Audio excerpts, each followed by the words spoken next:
This training video is for the Ohio DOT Open Roads Designer Training. This is going to cover exercise 507 for the Superelevation of State Route 185. So I have ProjectWise Explorer open and I've browsed to the location of my design files under the roadway base maps folder.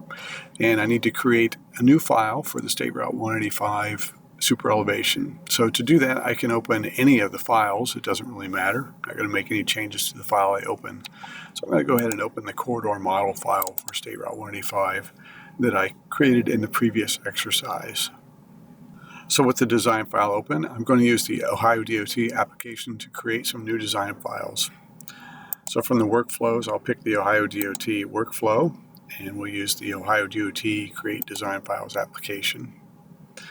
In this case, I'm creating some roadway base maps, and it's going to be for Superelevation, so I'll just toggle that option on. I'm going to create two files. I'm going to create the first one for the State Route 185 Superelevation, and the second one will contain the Jameson Road.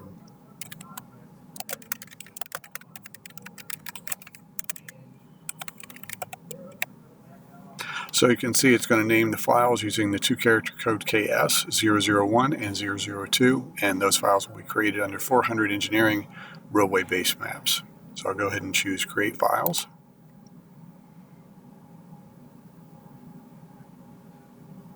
And after the application is done, I'm going to go ahead and open the first one of those two files. So I'll pick the File tab and use the Browse button.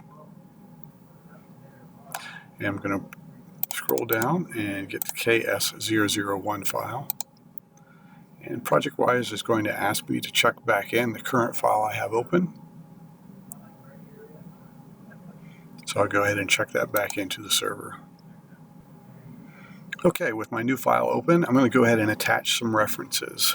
So really the only reference that I need to process Superelevation, oops, I hit the wrong button there, is my center line itself. So I'm going to change workflows to Open Roads Modeling, and I'm in the Corridors tab, so I can pick the references icon here. So I'll go ahead and choose that. I'm going to attach the center line information for State Route 185. So it's under the Roadway Base Maps folder. And I'm just going to pick the file directly, the BK004 design file. I'm using the coincident world attachment method since everything's on the same coordinate system and I'm not using any nesting. So once that's attached, I'll just go ahead and issue the fit view command and save settings here. Now, I see in the lab exercise we also have you attach the field book and the corridor model design file. Those files really aren't necessary in order to define the Superelevation, so I'm not going to attach those. Okay, the Superelevation commands are located on the Corridors tab of the Open Roads Modeling workflow, and there's a group of Superelevation commands here. And we do have a separate supplemental video that goes through all of these commands. So I'm not going to go through all of them. I'm just going to do the ones that are necessary to complete the lab exercise. So I'm going to start by choosing the Create Superelevation Sections command. And it's prompting me to give a name for this section. So this is going to be for my State Route 185. Or you could use just the name of the alignment itself. It's asking me to locate the corridor or alignments, so I'll just pick my alignment. So now I need to identify the starting station, and I'm just going to run this for the full length of the alignment. So I'll use the alternate key to lock it to the start, accept that location with a left click, and then for the end I'll use the alternate key again, accept that location with a left click. Now it's asking for a minimum length between tangents, and I'm going to accept the default value of 0. With a value of 0, it's going to treat this first curve and second curve as two different curve sets. If I wanted it to treat the whole alignment as one continuous curve set, I could increase that length to exceed the tangent length between those two curves, but I'm just going to leave that at 0, left click to accept.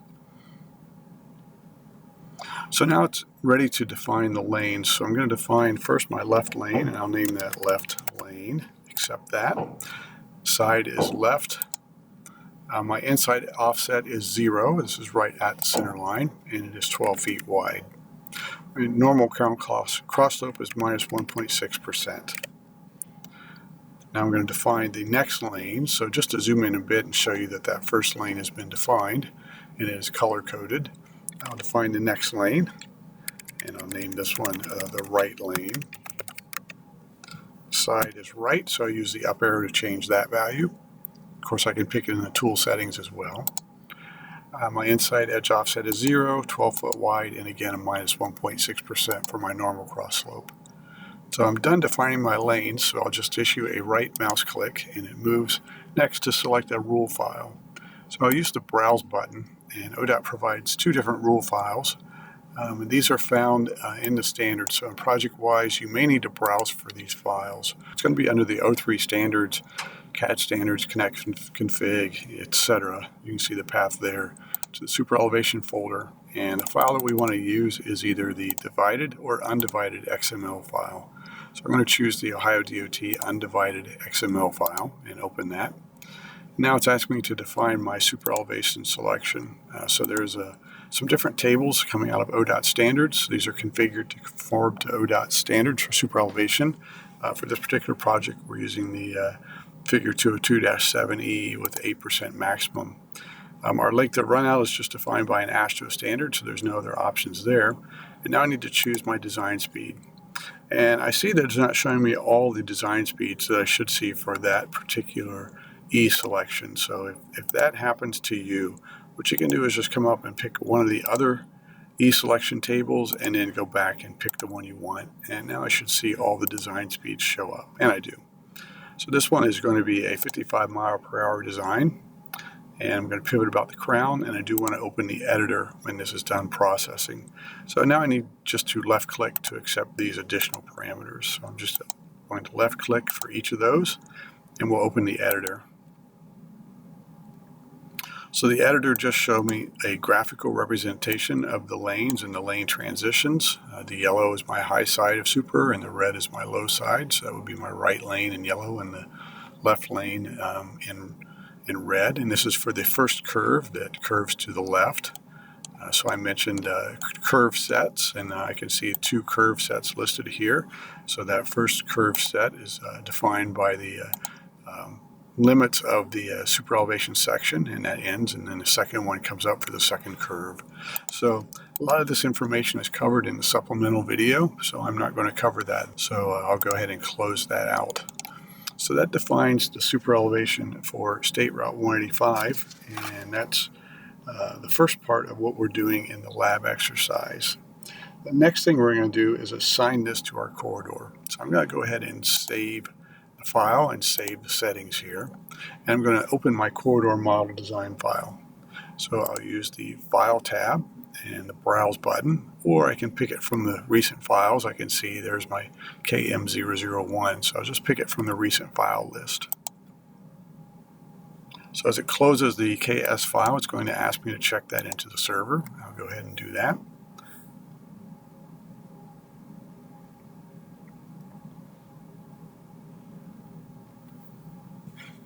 And it opens the KM001 design file. I see it did not keep my level turned on for my center line, so I'm going to go ahead and turn that back on. I think that's because the level is actually not on in the 000 reference, and I need to go back to that file and turn it on there. So let's turn on the levels here for my State Route 185 center line, and I turned on the Jameson Road as well. So I'm going to go ahead and reference my Superelevation and then assign that to the corridor. So I'll use the Attach tools, and I'm in the Open Roads Modeling workflow on the Home tab. And I'll pick the Attach tools, the reference icon, and I'll go ahead and attach the KS001 file. So it's in my roadway base maps folder, and we'll get that KS001.